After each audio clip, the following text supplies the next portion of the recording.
All right, everybody, let's get started.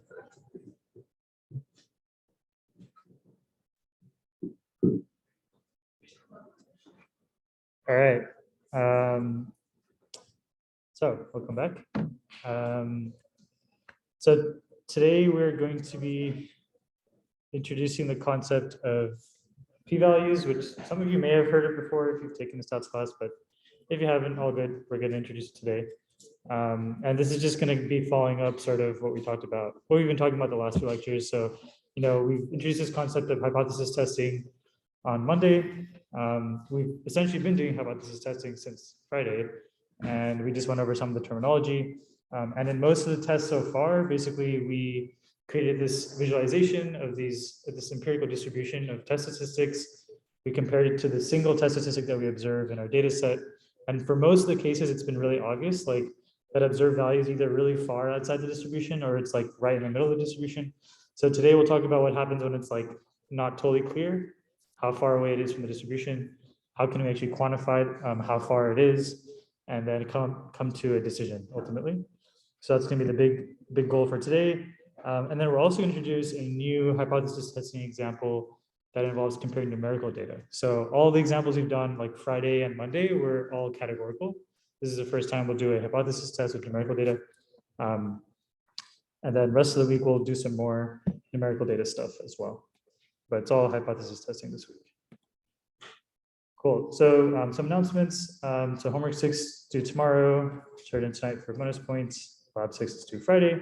And homework 7 is actually released a little bit early today, just because you have the midterm next week. So figured that might help you just decide how you want to use your time over the next few days.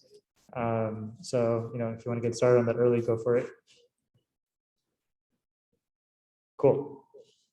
So yeah, just a quick review of some of the terminology. We didn't quite get through all the slides on Monday. We got through most of them though, but I'll just try to go through this pretty quickly. So, when we're doing hypothesis testing, we're basically trying to choose between two views of how the data is generated.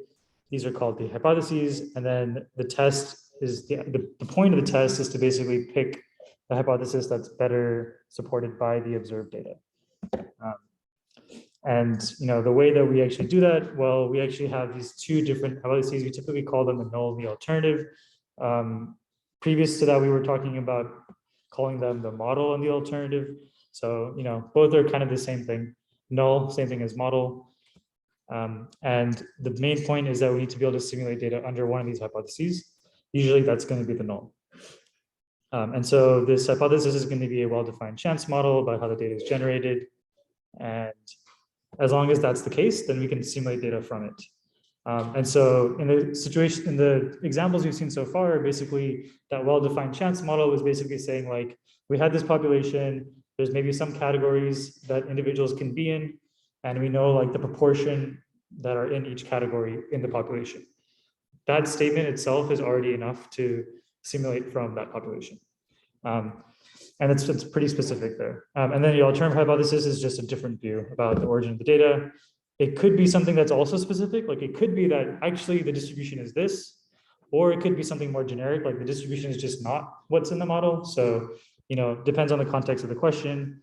But it's kind of your job to try to figure out, what is the null, what is the alternative. That's going to be a big part of the midterm too, is like, see an example of like what's happening and like, okay, what is the null hypothesis? What is the alternative here? What's actually being tested here? So just make sure you have a good grasp of like being able to actually determine that from the question. And so once you have determined what your hypotheses are, the next thing you typically have to do is come up with a test statistic. And this test statistic is like specific to the alternative more than anything else. And it's the one that you're going to basically calculate from your data and also calculate from your simulations. And before you choose a statistic, there's a few things to just consider. So, really comes down to like what values are going to make us lean towards the null, what values are going to make us lean towards the alternative. And when we say what values, basically just like, is it really large values or is it really like small negative values? What direction are we kind of, going into this test thinking about, expecting to like look at and get a sense of like what direction is going to matter. And so again, I'll just reiterate this too. So, you want preferably to be your test statistic to be designed such that just high values are going to be important. You don't want to be in a situation where like, if you observe something high or you observe something low, both of those are kind of evidence for the alternative. We try to just combine those into just one direction. So always try to be looking at one direction. Another way to think about it is like, if you made your histogram of your simulated values and then you plotted your actual observed value from your data, from your sample, you want to hope that it's like you're just caring about what's happening on one side of the histogram. You don't need to be worrying about like what's happening on both sides. So that's another way to think about it. Cool. And so with that framework in mind, basically what we do is we simulate the test statistic under the null hypothesis. So, we've decided our test statistic. We're going to basically like simulate some data from a model that looks identical to our sample data. So it should have the exact same sample size. And then we're going to just create like many simulated samples again and again and again. And then we're going to calculate the test statistic from each of those samples. And then you're also going to calculate the test statistic from your original like actual sample that you observed. So like real world data, make a test statistic, 10,000 simulations, 10,000 test statistics. And so then you have a way to now compare the test statistics basically. And what you do is take all the ones that you created from your simulation, basically plot a histogram of that. That's the empirical distribution of the statistic, assuming that the null is true. And then you can basically get a sense of like how likely are certain values of the statistic. And this is important because ultimately you want to see like how likely is the value, the single value that we observed, if the null is true. So, in general, for all of hypothesis testing, you're going to follow this procedure where you're going to sort of like suspend disbelief and just be like, okay, let's assume the null is true. and let's just see what happens. That's basically what you're doing every single time. So you're just saying, all right, null is true. Let's simulate a bunch of statistics from this assumption. Let's see what that distribution looks like. Now let's go look at the actual data that we've observed and then see whether that's actually aligning with this assumption that the null is true.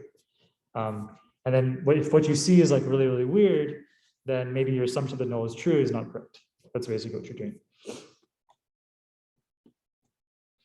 Cool. And so the final kind of slide that we didn't get to do last time, which is the actual conclusion of the test. So like you had this empirical distribution, this histogram of simulated values, you have your one single observed value. How do you actually make a decision? So this kind of will walk us through that. So basically we just compare the observed value to the empirical distribution, which is the histogram. And then we basically say if the observed value is not consistent with the distribution, then the test favors the alternative. So you can say the data is consistent with the alternative, effectively. And what we've seen so far is that you can assess consistency between what we saw and like our distribution visually many times. Most of the time you can do that. Like a visualization may be enough. Like if it's really obvious, like your observed value is like super far outside the histogram and there's like no values in your simulated data set that looks anything like what we observed, then you can be pretty confident that they're not consistent with each other. But there are some situations where a visualization isn't enough and just looking at a chart or a graph isn't going to be enough. And so then you can do something that's a little bit more quantitative, and we'll talk about that more today. Cool. So any questions about any of that terminology or any of those slides before we continue? Yeah.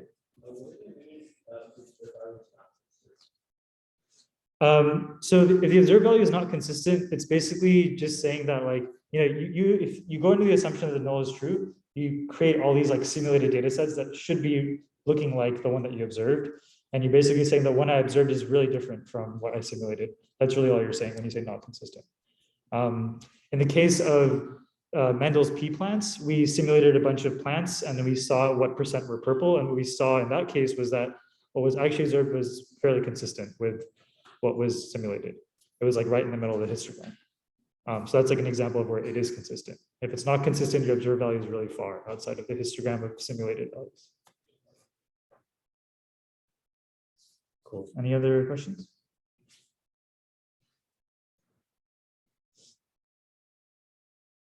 Okay.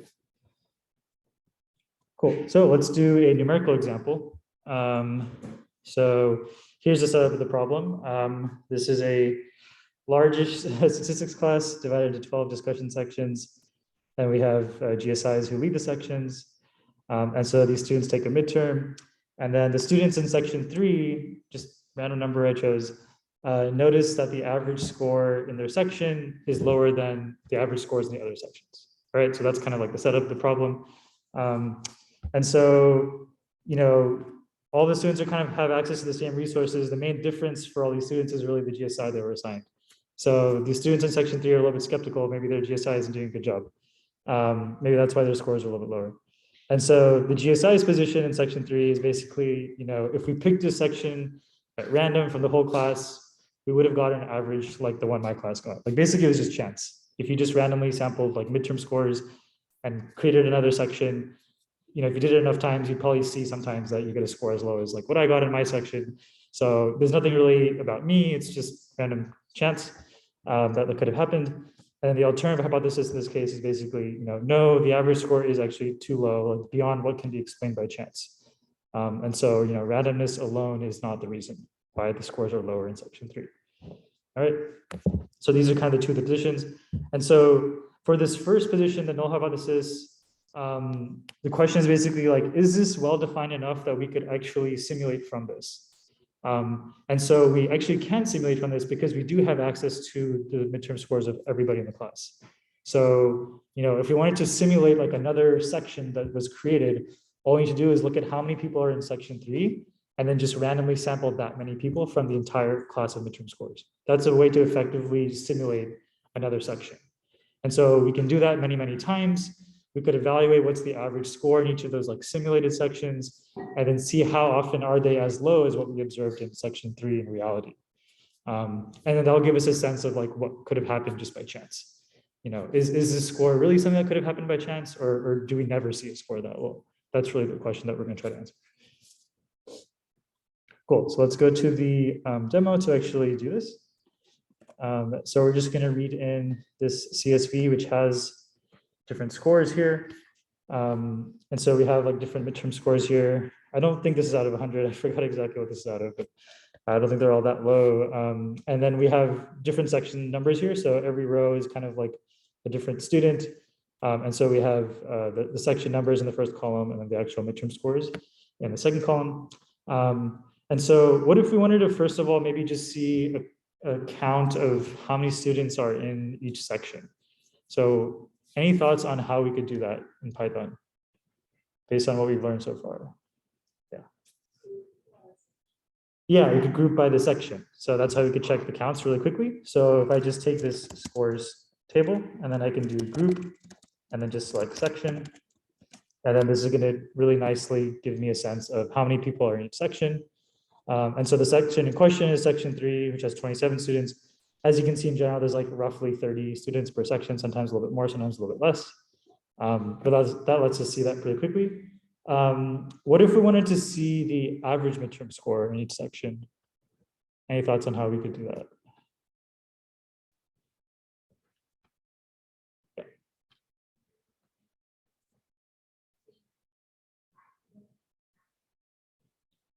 Yeah, so you could do group again, but then as a second argument, pass on the average. So basically, how do you want to actually group?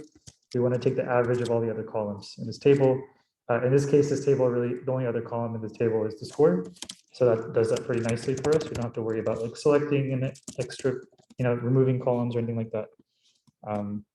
So we can do that like this. So just scores.group section, np.average is the second column. And so now instead of counts, we're seeing averages here of all the other columns, which is just the midterm score.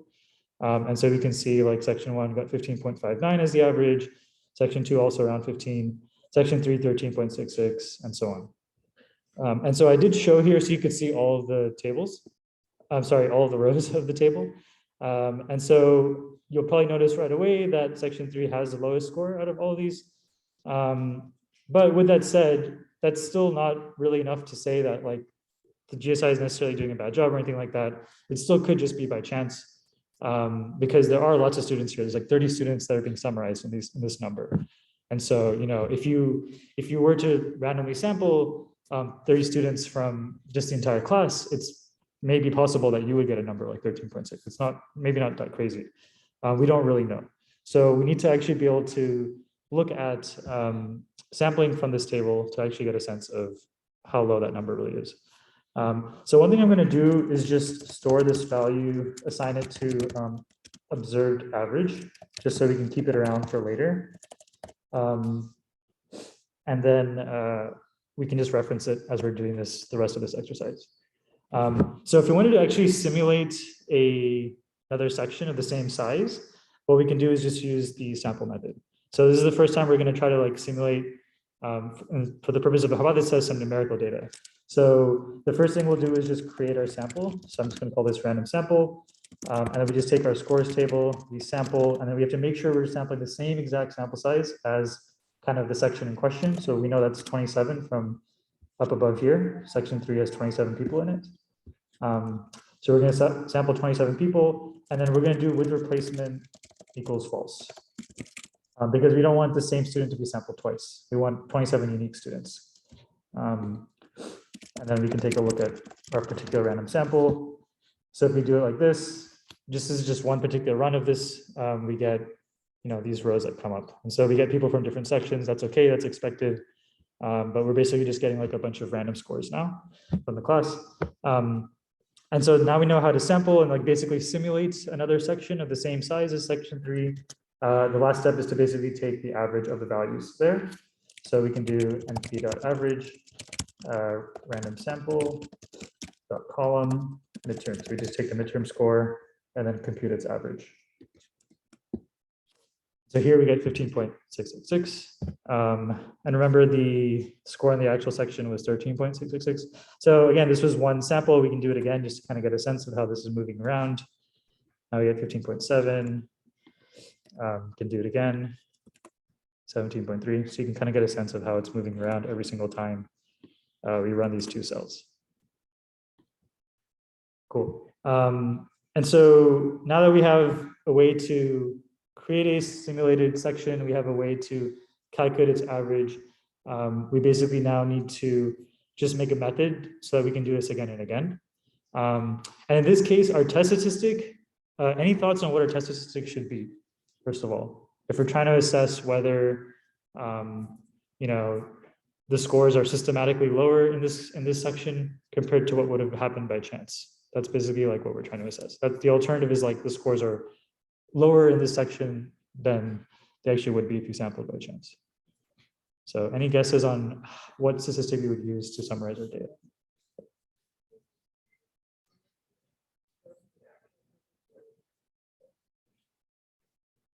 So you could use a distance from the simulated average to the actual average of section 3.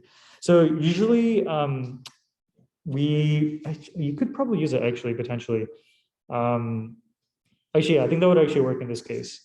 But in general, we want to try to avoid using an actual observed value as our, like from our actual sample. So for example, if we go back to like Mendel's case, he was claiming something like 75%, but then what he actually observed was like 76%. So typically in that situation, you don't want to use that 76. You can use a 75, like a number that's in the model assumptions is okay to use typically, but we want to try to avoid what's in the sample just because that's random and like moves around.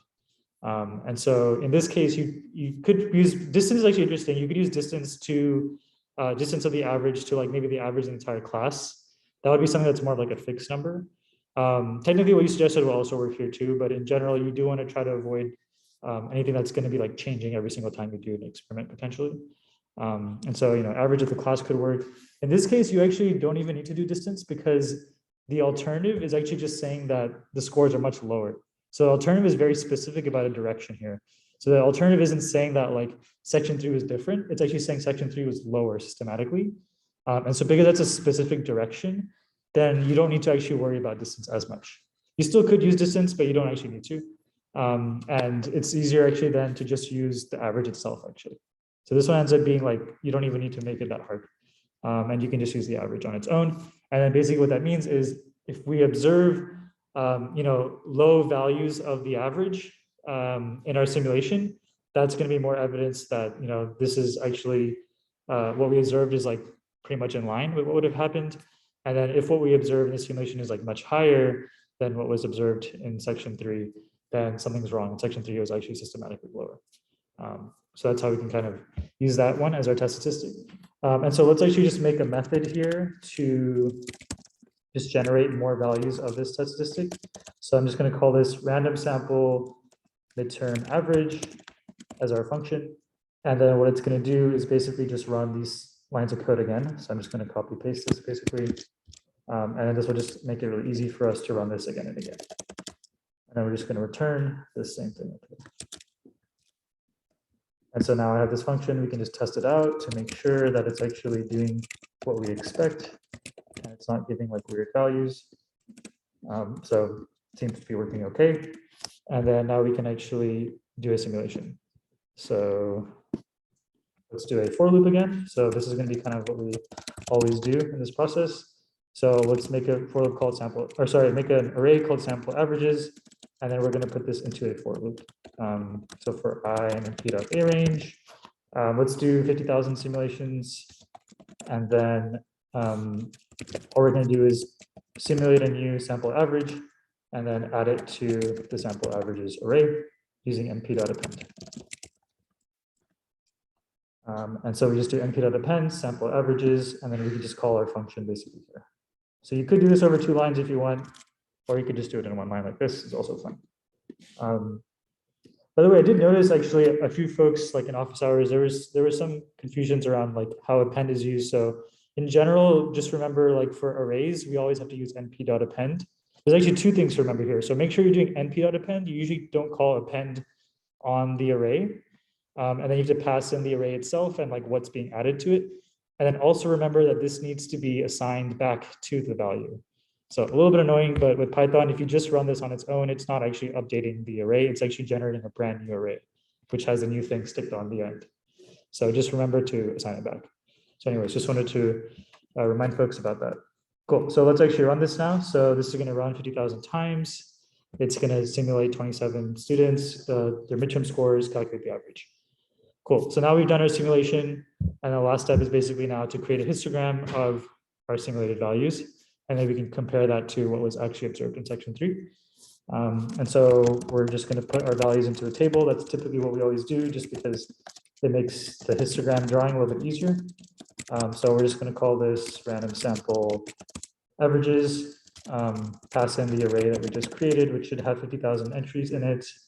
And then we're going to make a histogram of these values. So I'm going to be a little bit lazy here and just do bins equals 20, not specify the actual bins. And then I'm also going to add a point on the graph of the observed value. So don't worry too much about this code and how it's working, but I'm basically just putting like a red dot where the observed value is, so you can just see it relative to the histogram. So if we run this, we see our histogram here, and then our observed value should be drawn on here. That's actually weird. I don't know why I didn't draw. Huh. Did I miss something? Oh, wow, you actually saw that. Okay, interesting. Okay, nice. So it's that little thing. Wow, that's so weird. I just ran this last night. Like, really? Okay. Good eyes. Yeah, so I guess it did draw it. I don't know what I messed up. I must have done something wrong in the code here.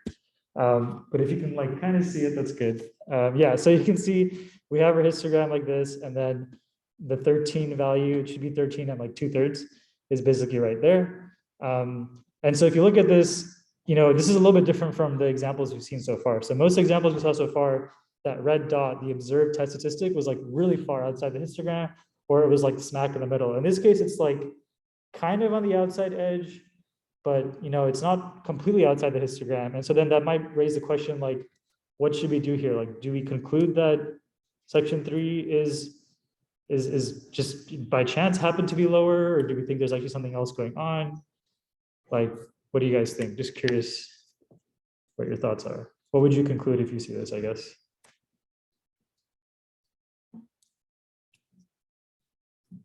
Does this seem like a super rare thing that would happen? It's hard to say, right? Like, I guess we don't really know. So let's actually talk about how can we actually make that decision here. It's a little bit ambiguous. So there is thankfully a way to quantify this and come up with a decision. There's a few ways actually. So first off, let's take a look back at the examples that we did in the last couple of days, just for context again. So in the Alabama jury, we simulated a bunch of jury panels and then, you know, looked at what percent of the panel was Black, and we created a bunch of simulations, made a histogram, and then our observed value was actually 8. If you remember, it was 8 out of 100. So in that case, we saw that, you know, the observed value was really far away from our simulated value. So in that case, the data was inconsistent with the model, right? So that was our conclusion there. With the Alameda jury case, we used the TVD as our test statistic, which is basically the total variation distance from a simulated jury panel to the population. And we calculated that from our observed jury panel to the population as well. So kind of calculated these distances. And then we plotted those distances in a histogram. And then the actual observed distance from the actual panel to the population was like really, really large. So it was very different from the eligible population. So that was another situation where it was like super obvious visually what was happening. And then in the P-plants case, what we used was distance from 75, because that was what the claim was in the model, that like 75% are purple. And so we simulated a bunch of plants of the same sample size, like 900 or so, and then calculated the distance from 75 in each of those samples of the percent that's purple. And so we plotted the histogram there, and the observed distance in the actual sample, which is like just over 76%, was 1.32. And so in that case, it was like kind of in the middle of the histogram here. And so in all these cases, when we were making decisions, what we were really doing was we were kind of assessing not just how far away it is from the histogram, but also like how much of the histogram is beyond what we saw. That's effectively what we were doing. So if you look at this histogram here, this is what we saw. How much of the histogram lies beyond it? To the left, nothing in this case. There's no simulated values beyond this. So basically what that means is we never simulated anything as crazy, as extreme as what was observed. Whereas in this case with the p-plants, a pretty significant portion of the histogram is beyond or more extreme than the observed value. So, and then notice the direction I'm talking about has to do with the alternative hypothesis. So in the Alabama jury case, the alternative hypothesis was that this was systematically biased against Black men, and therefore the value that like lower values are evidence for that. And so that's why we look to the left in that case. With the p-plants case, we're saying that the alternative is it's not 75% purple. And so according to distance from 75, basically the bigger the distance we observe from 75, which basically just means values to the right here, that's more evidence for the alternative. So the direction you're looking on the histogram depends on the alternative. And then basically what we're saying here is in this histogram, I can't quite calculate it, but it's like maybe, I would say like a third, maybe a little bit more than a third of the histogram lies to the right of this observed value. So what we're saying is there's a pretty decent chunk of the histogram that's as extreme or even more extreme than our actual data. And so that's moral evidence that like this isn't actually that crazy what we observed. Our model seems like it's consistent with reality. So really that's kind of what we've been doing so far. We didn't really like explicitly say this, but that is basically what we've been doing. And so it turns out that that concept, it's called a tail area. That's basically the name of the slide. So it's basically saying, what percent of your histogram lies beyond your observed value? If that value is really low, then the observed value is like super rare. It's not something that should be happening. And if your model is true. And then if the value is like fairly large, then it seems like it's kind of an expected thing to happen. Your model being true, that seems like a fair assumption. We don't know if it's true for sure. We can't ever know for sure, but it seems like a fair assumption about the world. And so that's how we can kind of quantify the distance basically. And so, smaller that area is, the more crazy your observed value is. And so in the case, if we go back to this situation, again, with this barely visible dot, there is some area here, right? But it's much smaller than like 1/3, like 30% or 33%. This maybe is like, I don't know, 5% or something like that. It's hard to say exactly. We could actually calculate it. But the idea is, how small is too small? That's really what the question is. Like, let's say this is 5%. Like, is that small enough to consider this a super rare thing? Or is that still not that small? And so there are some conventions that are used in statistics. So there's two conventions actually. One is we say it's in the tail. This is if the area in the tail is less than 5%. So if that area is less than 5%, we're going to say like that's a pretty significant, significantly, I guess, rare occurrence. And so we can say that what we observed is statistically significant in terms of having evidence against the null. And then another convention that's also used is when the area of the tail is less than 1%. And so oftentimes you'll see like in papers and even in like articles, they'll say this is like highly statistically significant. So there's like kind of two different thresholds almost you can think about. So the way it works is typically before you go and do a hypothesis test, you're going to choose one of these thresholds usually. You have to kind of commit to that and pick that beforehand. You can't kind of cheat and do it later. And like based on what you observe, like choose a threshold. That's doesn't really work. So choose your threshold beforehand, carry out your experiment, simulate your data, and then check how rare is your observed data. You can quantify that using the tail area. And then once you've done that, basically just compare that tail area to the threshold that you chose. So for example, if we chose like 5% as our threshold for this GSI case, then what we do is just compute the area that's beyond what we observed in the histogram. And if it's like less than 5%, then we're going to just say that this is super rare. It doesn't seem like this is something that would actually happen by chance. And so therefore the model is incorrect. The alternative is what's more consistent with the data, right? So that's how now we can make an actual decision. And in terms of like which conventions to use, it actually varies a lot by what domain you're working in. So if you're working in a situation like, let's say like a biology example or something that's going to actually affect like public health, maybe you'd want to be a little bit more strict about your decisions, and you'd want to use like a cutoff of 1% because you want something to like really show strongly whether it actually has some sort of like a difference. So it really just depends on the domain you're working in. A lot of times the domain experts that you're working in your data science problem are going to be the ones that have conventions based on just established standards or regulations or things like that. So any questions about that? Yeah.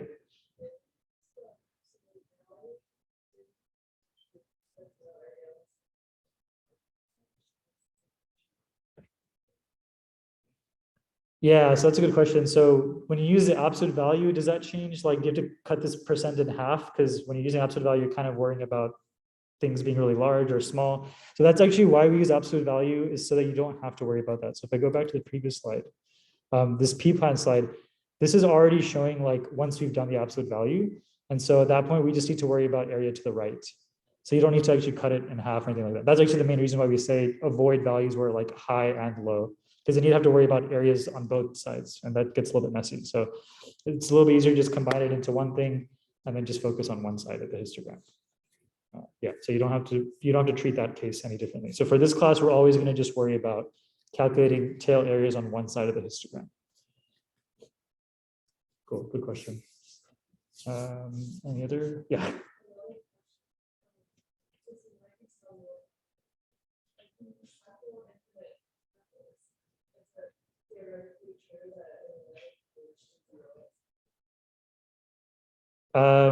Wait, what do you mean? If you do it infinite? Like if you simulate infinitely?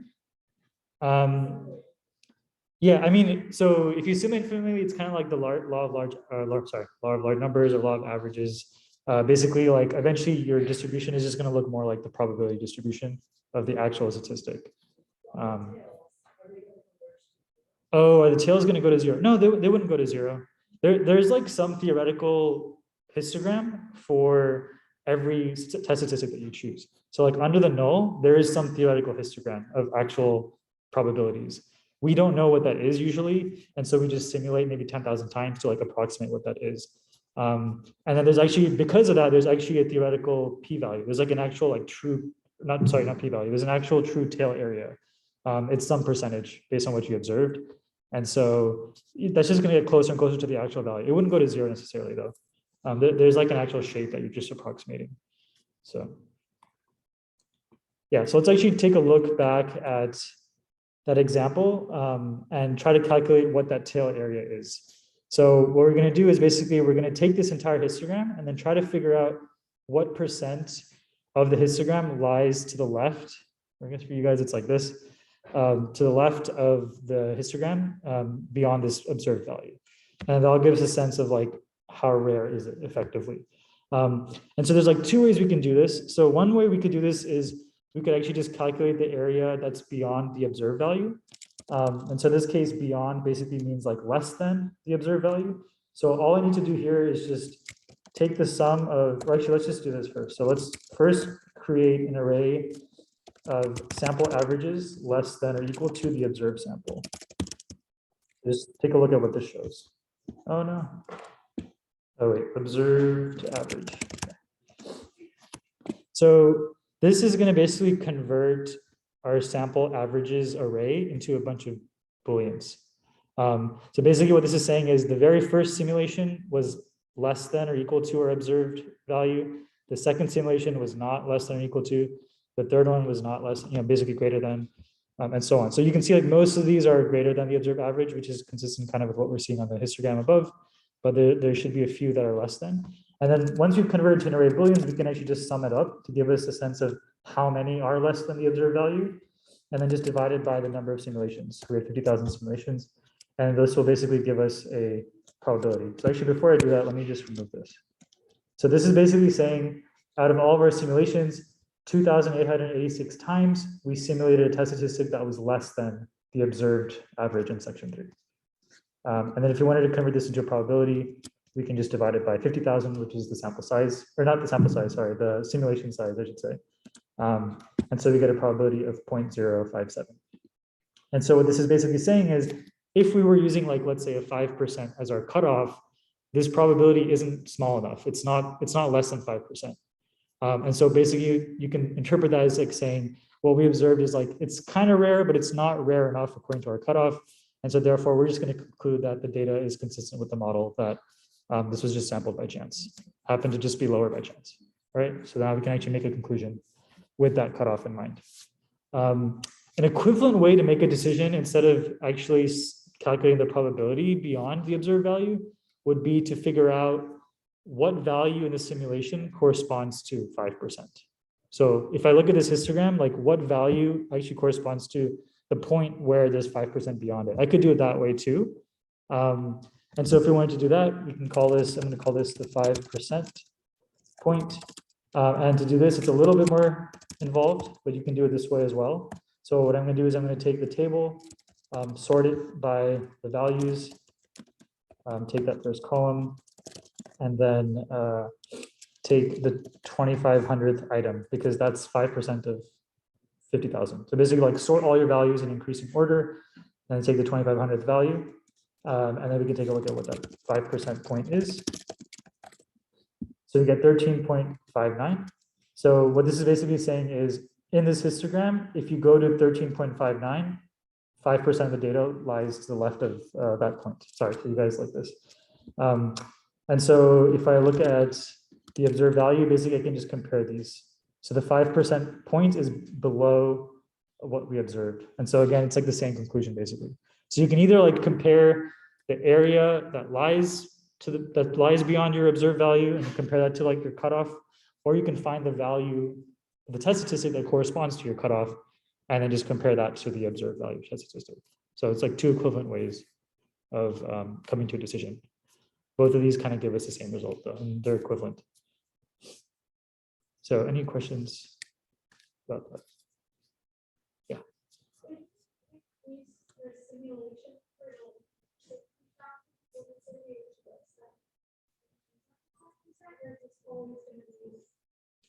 If you increase the sample size of your simulation to like 60,000, would there be any differences?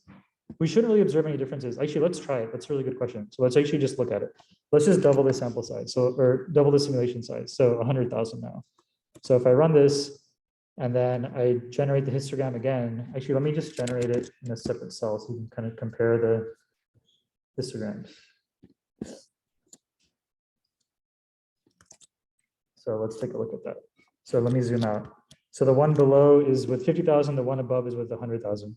So notice like they look pretty much the same here. It's not, there's no differences here really. And that's what we should expect because we're already at a really large simulation size of 50,000. As we saw the law of large numbers, like as we keep increasing the simulation size, this distribution isn't going to change that much. It's going to start to look more and more like that theoretical distribution. So our conclusions is going to still basically be the same. The p-value we calculate will be slightly different probably. So instead of 0.057, oh, okay, wow. So we actually get a much larger p-value in this case. So, you know, it can change around, but in general, your conclusions should be like roughly the same. But that is a good point that like everything we just did, there was some chance involved in like every step. Like the simulations we ran, if I ran this code and you run the code, you're going to get slightly different values. And so there is actually a chance that if you run a simulation, you would potentially reject, you would potentially conclude that the data is consistent with the alternative versus the model. There is actually a chance of that happening. It's small, but it can happen. And different people could get actually different results. Yeah. Nice, good catch. Yes, this should be dividing by 100,000. Okay, so then we get something that's a lot more similar. Yeah, I was wondering why it doubled. I was like kind of a lot. Okay, yeah, so it should look different because this is different. I think last time we got like 0.057 or something. So this should change around. Even if you didn't even change the sample size, it might change a little bit. And there is going to be some chance that you might conclude differently, but most of the time you should be concluding the same if you repeat the same experiment again and again. Cool. So I guess I'll also just make one last visualization with a reference point for the actual cutoffs here. So you can just take a look at them. So we're just going to have this same histogram again, but I'm going to put a plot, which is going to make a line actually at the 5% point, just so you can also see like the cutoff in the visual. So don't worry again too much about this code here, but I'm just making a line, a gold line on the plot to reference like our cutoff visually. So let's actually take a look at this. All right, so there's a little dot again. And then this gold line is basically saying that this is the cutoff point. So this is the point where the area to the left is 5%. And so if we had observed something in that region, we would have concluded the data is consistent with the alternative. Because we observed something on the right of this, we observed something that we consider not that rare. It's not rare enough. And so we're going to say that the data is consistent with the model. Right? So just visually gives us a sense of that.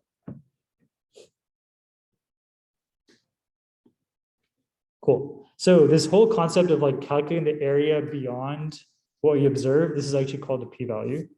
And the formal name is observed significance level, but really it's just called p-value. And so here's kind of the official definition of this p-value. So basically the p-value is the chance under the null hypothesis. So, assuming the null is true, that the test statistic is equal to the value that was observed in the data, or is even further in the direction of the alternative. All right. So this p-value is all with respect to your null hypothesis, basically, because that's what we use to simulate those values. Like that histogram is completely determined by the assumptions in the null hypothesis. If you had a different null hypothesis, even for the same observed data, you would have a completely different histogram. So that's really important. And then it's really just kind of how extreme is this value? That's basically what we're trying to capture. How extreme is the data that we observed? And this gives us a sense of quantifying that. And then as we just saw, basically the p-value is just like a tail area. And so if you have your histogram and your red dot is your observed statistic, the p-value is the area beyond the observed statistic. So notice this is slightly different than the cutoff area that I was showing you earlier. The cutoff area is just more giving a sense of like, where would we make a decision? Like what's the line where we change our decision? But the p-value itself is actually a function of the histogram and your observed value. So it's like what lies beyond the observed value.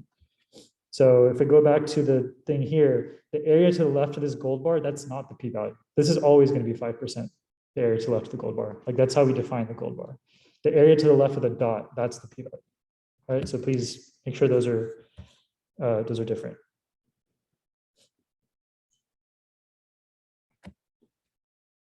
Cool. So any questions about p-values?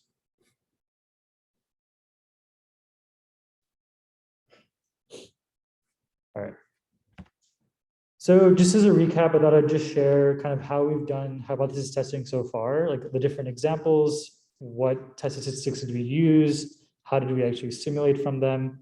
I just feel like this is going to be a little bit helpful to just get a quick recap because we are going to do a couple more scenarios on Friday and Monday, but just a little bit of review so far.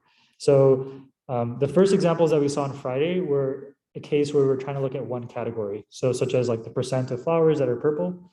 And so in that case, the test statistic that we chose, there's actually two possible ones you could have had. But the first one that we used was just the percentage. So the empirical percentage that we actually observe, or proportion, you could say. So like in the Swain versus Alabama case, it was just like the empirical percent that we observe that is black in the jury panel. So that was one that we could have used. Another one is the absolute value of what we observe minus what's claimed in the null. That's what we used for the Mendel example. So which test statistic you choose of these two, it depends on the alternative. In the Swain versus Alabama case, the alternative was that there was bias against choosing black men. In the Mendel case, it was basically just saying like the percent of flowers that are purple is not 75%. So because we said not 75%, high and low values, therefore we use absolute value. And then how can we simulate? So the way that you actually simulate data for this situation is using sample proportions. So sample proportions, you just pass in the sample size and then your null distribution. In this case, the null distribution is just like an array of proportions. So like set an array of like 75% purple, 25% white, for example. So that's how we call sample proportions. And then on Monday, we did multiple categories. So very similar to the one category case, but you have like basically more than two, which is like the Alameda case. And so this case, when you have multiple categories, basically the only thing you can do is total variation distance, because you're trying to look at like how all of these different categories differ from what they should be in the population.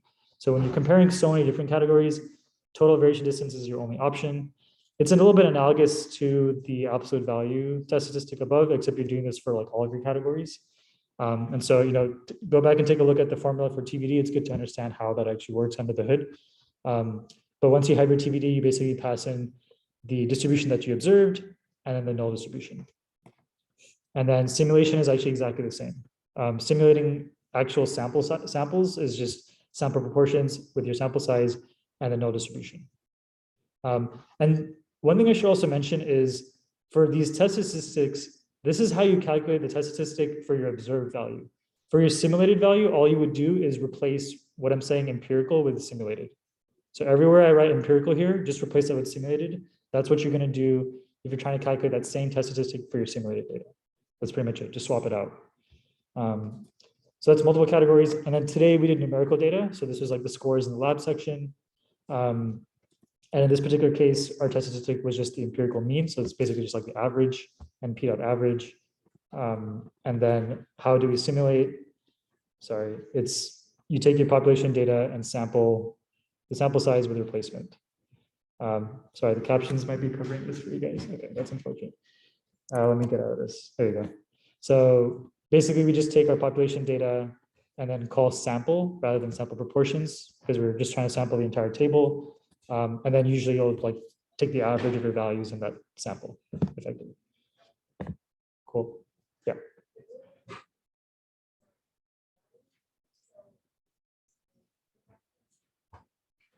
Yeah, this slide or the previous?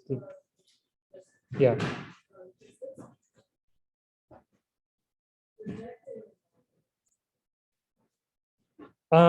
This is used to determine what's going to happen. So your p-value is like some value that you observe. And if it's below your cutoff, you say that data is consistent with the alternative.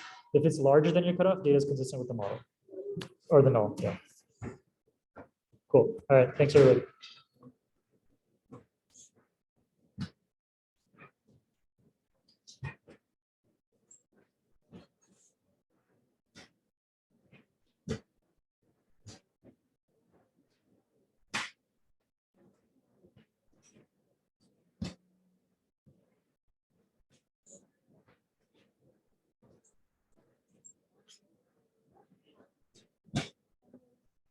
Yeah. In your demo, you defined a function to sample